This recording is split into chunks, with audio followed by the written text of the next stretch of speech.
Hey guys, DC Network here, coming at you with another video. Last week on this channel, we discussed how Cartoonito is seemingly going to get shut down at some point in the not too distant future on Cartoon Network. This is all coming from a Reddit post from one of the editors on Craig of the Creek, who confirmed that all the preschool programs at Warner Brothers Discovery have been canceled because they're no longer going to be going forward with that idea. If you guys haven't seen that video and want to hear everything there is to know about that, I'll leave a card above to it. But after making that video, I just started to think about the whole direction that Cartoon Network Studios and Warner Brothers Animation, just animation in general at Warner Brothers Discovery, is going in after this merger happened versus where it was going in 2-3 years ago when it was still being called Warner Media. And if you guys don't know what I'm talking about, let me explain a little bit. So if you guys recall, back when Warner Media was the, branding for Warner Brothers, when it was still being owned by AT&T, and Tom Ashing was at the helm when it came to Cartoon Network. He was the president of the channel. The direction they seemingly were going in, and this leaked out a little bit after the merger with Warner Bros. Discovery happened, the direction that they were going in was to make Cartoon Network a competitor of Disney.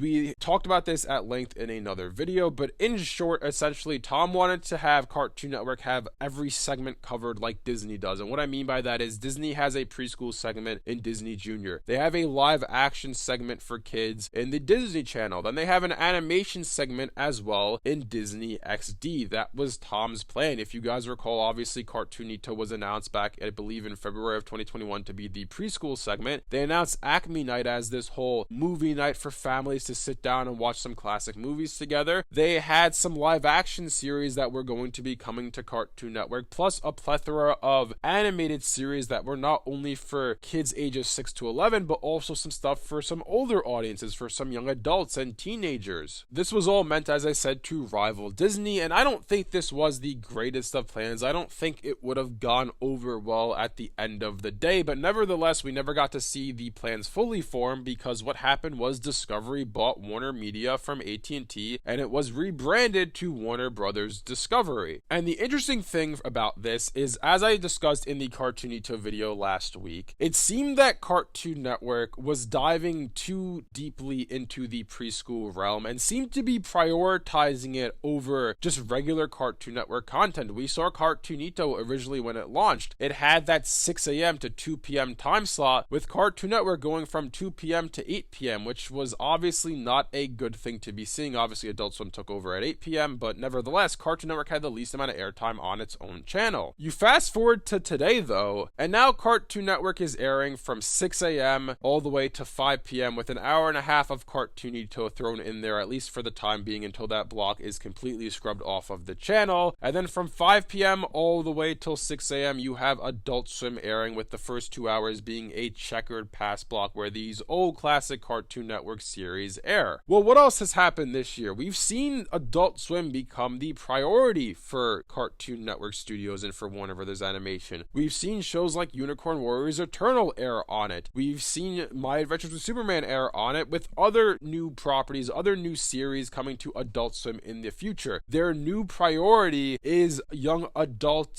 / teenager content that, yes, it is targeting those audiences, but younger audiences can still enjoy those series. And I just find this shift to be rather interesting because they essentially did a complete 180. They went from seemingly prioritizing preschool programming over everything else to now prioritizing young adult content over everything else. It's such a drastic shift to happen over the span of 2 years, because that announcement came in February of 2021, and 2 years later, Cartoonito barely has a presence on the channel, and now we're seeing, Adult Swim take over Cartoon Network. It's just insane to me to see how it completely changed directions. As I said before, it was a complete 180. What I do find interesting about all of this as well is, in both instances, for whatever reason, it seems like whether it be Tom Ashing and the heads at Warner Media, or Michael Oley now and the heads at Warner Brothers Discovery, but in all honesty, I kind of do wonder, and I don't know this for a fact, so I don't want to put this out there as being factual, but I do wonder how much say Michael Oley actually has in what's going on right now in the animation realm. I just feel like David Zaslav, the CEO of Warner Brothers Discovery, and all of his other executives, that hierarchy, I feel like because of their financial situation, they probably have a lot more say in what's going on with Cartoon Network than we would actually imagine. I feel like Michael Oley probably doesn't have the freedom that Tom Ashton did in making decisions. If he did, I feel like we'd be hearing about a lot more animated series getting greenlit, because we really haven't heard anything new coming other than, you know, the shows that were announced years ago. But nevertheless, the one thing I find to be rather interesting is in both instances with both regimes, it seems like Cartoon Network is being forgotten about. In the case of 2 years ago, it was being forgotten about in favor of preschool programs, and today it's being forgotten about in favor of making some young adult / teenage content. It's just really strange to me how the core branding, because no matter what you say about Adult Swim, no matter how much you like the shows on there, no matter what you say about Boomerang, no matter what you say about Cartoonito, Cartoon Network is the core brand. Adult Swim's an off-brand of Cartoon Network. Cartoonito's an off-brand of Cartoon Network. Boomerang's an off-brand of Cartoon Network. If Cartoon Network didn't exist, none of those would exist. And I just find it rather strange to me that they're seemingly forgetting about the core brand and prioritizing off-spins of that brand, or spin-offs of that brand, if you want to call them that. Whether it be Cartoonito 2 years ago or Adult Swim today. Obviously, I'm happy that we're getting more young adult content. So far, I've loved what I've seen from shows like Unicorn Warriors Eternal and My Adventures with Superman. Obviously, Batman Cape Crusader is coming, although that will be on Amazon Prime Video. We have other series coming as well that I think will be on Adult Swim, such as whenever Total Drama Island comes, I have a feeling that's probably going to be on Adult Swim. This new Powerpuff Girls series is most likely going to be on Adult Swim. Whenever the new Ben 10 comes out, that's most likely going to be on Adult Swim. And it's just rather interesting to me to see that the shift has happened where it's a complete 180 from preschool programs, now they're all canceled, to now we're doing all these young adult programs, which I think those are a good idea. I think that's a good segment to look at and to focus on, but at the same time, I feel like you shouldn't forego the core audience in Cartoon Network, because I've said this in other videos before too. I genuinely do feel bad for this generation of kids who are watching Cartoon Network, because what do they have to watch? They have to watch reruns of The Amazing World of Gumball, which is a fantastic series, but it hasn't had a new episode since 2019. We don't know what's happening with the movie. We don't know what's happening with the spin-off series, but they've had reruns to watch of that series for the past 4 years. They have Teen Titans Go, which you can say what you want about Teen Titans Go, but it is popular with a younger audience. They have the Heroic Quest of the Valiant Prince Ivanhoe, which recently premiered on the channel. We Baby Bears as well, but other than that, what does this generation of kids have to look forward to on Cartoon Network? And the answer is they don't really have anything to look forward to, which I think is rather sad for them. And while I think the whole idea of focusing on Cartoonito was never a good idea, and while I think Adult Swim being the focal point now, being the focus now, I don't think it's necessarily a bad idea. I just hope there's a happy medium going forward where, yes, we are getting some cool young adult shows and shows for teenage audiences that I can enjoy, but also let's have the current generation of kids get something for them to enjoy. Because thinking back to what I used to watch on Cartoon Network, Ed and Eddie, Fossil for Imaginary Friends, Ben 10, Chowder, Generator of Rex, I could go on and on and on and on, and you could think of whatever shows you enjoyed as a kid on Cartoon Network. What is this generation's of kids Ben 10? What is their Powerpuff Girls? What is their Adventure Time? What is their regular show? What is their Ed and Eddie? What is their Foster Home for Imaginary Friends? They don't have one, which I find to be rather sad, because that's a whole generation of kids not growing up with an iconic series like we did. And hopefully, like I said before, this all gets fixed at some point in the future, because right now I'm happy to see that they did a 180 and they're not focusing on preschool content anymore. They're actually looking to make content for young adults and teenage audiences, but let's not forget the kids as well, because they deserve to have something cool to watch as well. Anyways, let me know in the comment section below what you guys think about all this. Do you guys also agree with me that it's kind of crazy to see Warner Brothers do a complete 180 and a complete change in direction once the merger happened, going from focusing on preschool programs to now young adult / teenage programs? If you guys enjoyed this video, be sure to leave a like and subscribe to see more content like this from DC Network. Thanks for watching, and I'll see you guys next time.